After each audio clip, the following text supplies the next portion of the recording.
Just kind of looking back through the journey, what's been your favorite part about it? Just the journey itself, I guess. I've been with these guys in the room now for quite a while. Some of these guys since my freshman year. Just being on this journey with them and being on the journey with the coaches now, and I think they've seen me grown and they found out what I'm capable of. So I think it's just exciting for everyone and especially me. But it's exciting to do with the guys that you put the work in with all summer and all winter. How comfortable are you getting the plays out to the guys with A and B now last week? Yeah, that's something that, we do all the time at practice. That's something I've been doing for the last few years. That's something that I'm fine having on my plate, stepping into that role and having to make the calls. Someone's got to do it, so just someone had to step up, and I think, it's me. How much has Aiden helped in that process maybe to kind of show the ropes in a way? Yeah, it always helps, especially when we're out there, maybe I'm at the will position, he's the Mikey. We'll both get the calls from the sideline. So, it's never, trying to put it on one person's shoulders. I would try to help him out, at practice, fall camp, get the calls to my side of the field and try to, alleviate some of his pressure and responsibility. But it's just part of the job.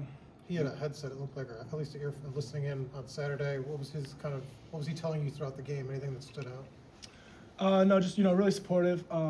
That's my guy. So he was just, just wanted to keep me calm, which, I thought he did a really good job, just being, a motivator, being a hype guy for the team. That's really important when, one of your better players isn't able to play. Did you have any jitters when that was your first career start? What was your kind of thought for that moment? I felt like I was pretty prepared to play. First career start, but obviously this year I've been playing a lot more, and so I've kind of, grown comfortable in playing in the role and, stepping up for, big games. And when you play in the Big Ten, every game's going to be a big game, so I didn't really feel like I had any jitters. You guys have had a lot of first time in program history type moments. Got a chance for another one Saturday to win at Beaver Stadium. What's it like to have these up at Reese? Yeah, we always look forward to it. For us, it's just another Saturday, another game, and Beaver Stadium obviously is an awesome environment to play in. It's a historic place. I've been there once my sophomore year.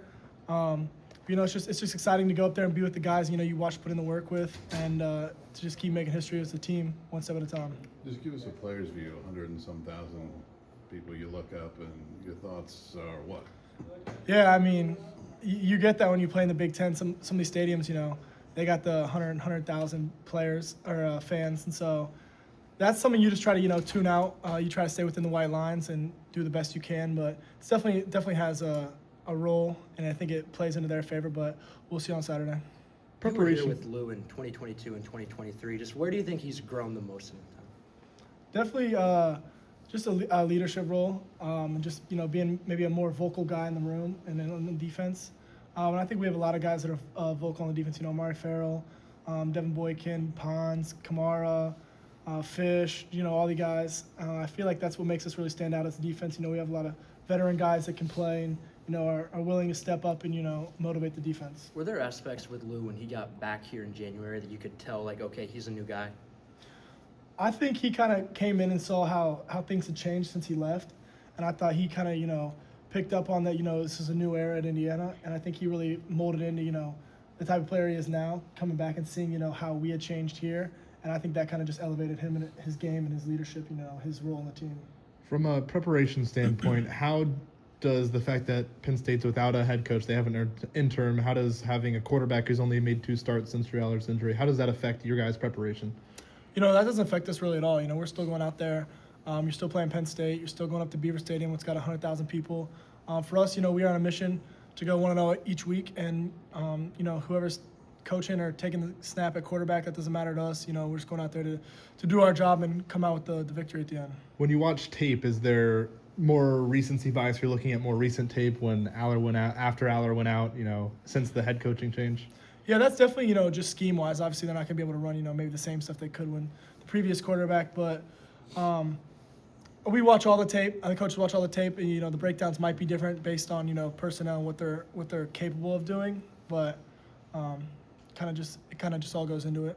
Coach Cignetti called their running backs, Allen and Singleton, NFL guys. What sticks out to you guys about them? Yeah, they've been elite running backs since I think they first got in here as freshmen, I remember them from a while ago, but yeah, those guys, they're like a 1-2 punch. They're really good playing off each other and complimenting each other. They got a lot of skill sets, and it'll be an exciting matchup on Saturday. You guys have had a number of younger guys sort of like emerge as the season comes along. Why do you think that happens? What is it? Is it them? Is it the coaching scheme? What is it?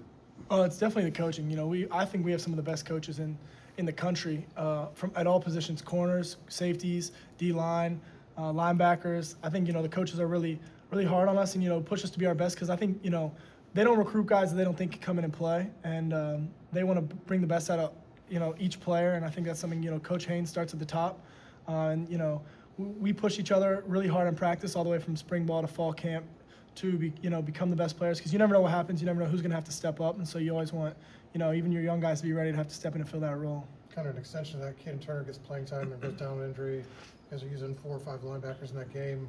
Not what you expected, obviously, when you draw it up. How are you able to kind of survive those kind of curveballs in a game like that?